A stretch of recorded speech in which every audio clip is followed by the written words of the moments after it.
Hola, hola, bienvenidos nuevamente a mi canal. Hoy hablaremos del libro Como agua para chocolate de Laura Esquivel.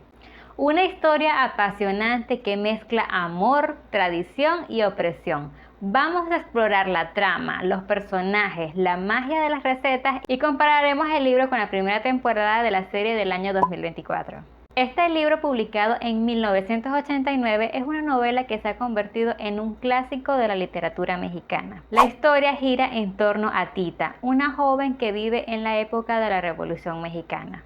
Desde su nacimiento, Tita está condenada a cuidar de su madre, Mama Elena, lo que le impide seguir con su sueño de amor con Pedro. Paréntesis. Hice una investigación sobre el significado de la expresión como agua para chocolate, porque me tenía así como que, ¿qué significa? Y encontré que el título alude al estado emocional de la protagonista Tita, cuyas pasiones y frustraciones estaban como constantemente a punto de hervir debido a las prohibiciones familiares. La historia comienza en el Rancho de la Garza a principios del siglo XX, con una tradición bastante cruel. Tita, la hija menor, no puede casarse, pues su destino es cuidar a su madre hasta que muera. Pero aparece en su vida Pedro Musquiz y el amor golpea a su puerta. Mama Elena, la villana icónica, ofrece a Pedro a la hermana mayor, es decir, a Rosaura, y Pedro acepta porque solo así estará cerca de Tita. En ese momento Tita queda destrozada y su única vía de escape, su verdadero lenguaje, es la cocina. La cocina de Tita no es solamente un lugar, es un laboratorio emocional, como cuando pica la cebolla llorando o cuando las lágrimas caen en la masa del pastel de bodas de Rosaura y Pedro y como resultado tenemos que todos los invitados vomitan y caen como en una melancolía profunda. Así funciona el realismo mágico aquí. A partir de ahí, la vida de Tita es una lucha constante. Intenta ser la hija obediente, pero su amor por Pedro y la opresión de Mama Elena la convierten en un volcán. Tenemos las famosas recetas, los secretos, la muerte, el destierro y la constante tira y afloja entre el deber y el deseo. Es la historia de una mujer que solo pudo ser libre en el calor de su cocina. Uno de los elementos como más fascinantes de la novela es la representación de mujeres fuertes y complejas. Vamos a analizar estos personajes de estas mujeres. Tenemos a Mama Elena, que es la opresión hecha persona. Ella no es cruel porque sí, es el resultado de un sistema machista que la obligó a reprimir su propia vida. Ella es el trauma heredado, su rigidez es su armadura y la usa para evitar que sus hijas cometan el mismo error, es decir, sentir. Es como un círculo vicioso de dolor. Las hermanas son los caminos que Tita pudo haber tomado.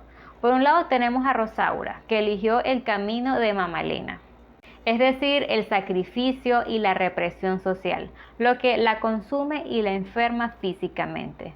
En cambio, también tenemos a Gertrudis, que es la liberación radical.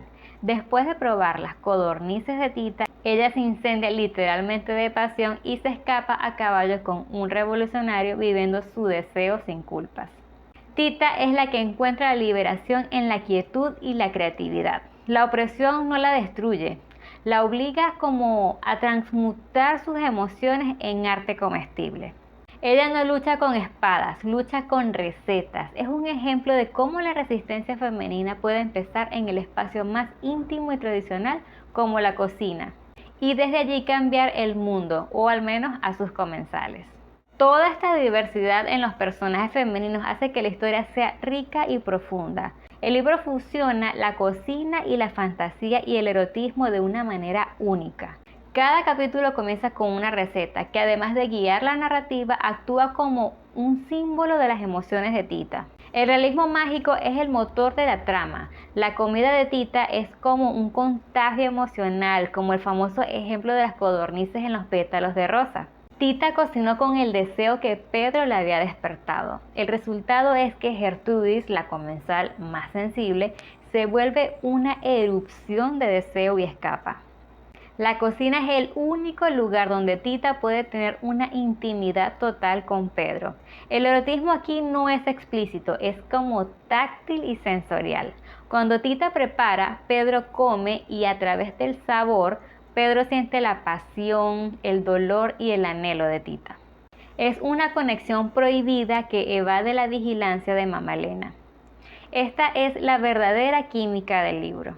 El clímax del libro ocurre en una combinación de estos elementos. La unión final de Tita y Pedro es tan ardiente, tan intensa, que termina consumiendo el rancho entero en una hoguera.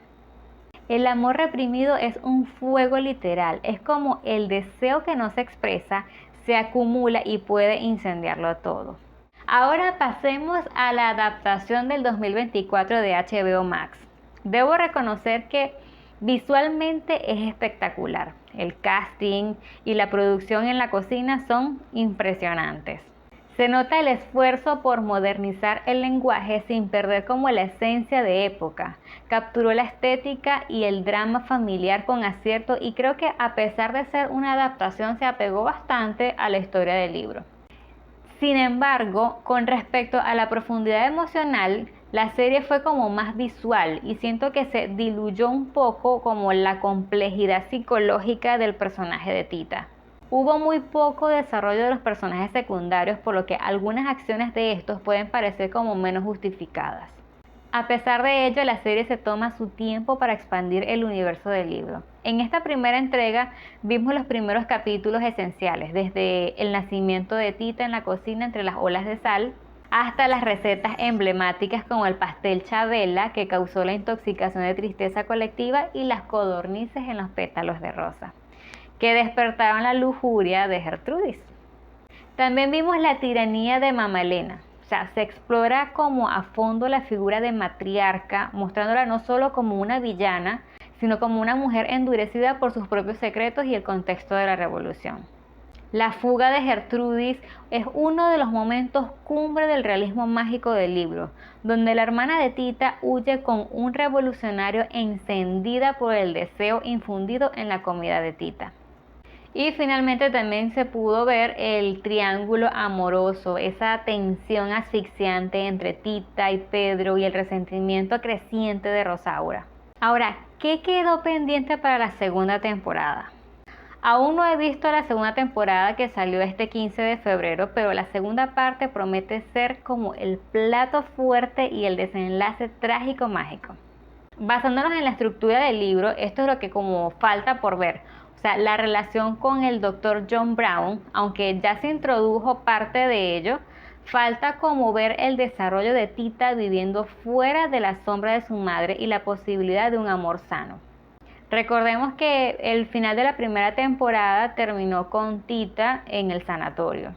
También deberemos ver el regreso de Gertrudis, su evolución como una generala del ejército revolucionario, regresando a la hacienda como una fuerza que desafía todo lo que Mamá Elena representa. Otra, el destino final de Mamá Elena. Sin dar como demasiados spoilers, la confrontación final entre madre e hija y el descubrimiento de los secretos del pasado de Mamá Elena son piezas claves que cerrarán ese arco. También deberíamos ver la tragedia de la siguiente generación, ya que el libro avanza en el tiempo para mostrar cómo la tradición intenta repetirse con la hija de Rosaura y cómo Tita lucha para que ella no sufra el mismo destino. Y por último, el clímax pirotécnico, ese cierre icónico de la novela, donde la pasión acumulada por décadas finalmente consume todo a su paso en un sentido literal y figurado. Basándome en la primera temporada, digamos que el libro es el plato principal y la serie es un buen postre. Si buscas la conexión y la fuerza del erotismo mágico, lee el libro. Si buscas una producción elegante con buen drama, mira la serie. Ambas son válidas, pero en mi opinión personal, la novela sigue siendo el verdadero realismo mágico culinario. Al final, como agua para chocolate, es un recordatorio que nuestra pasión y nuestra libertad son irrenunciables. Dime en los comentarios qué plato de Tita te gustaría probar.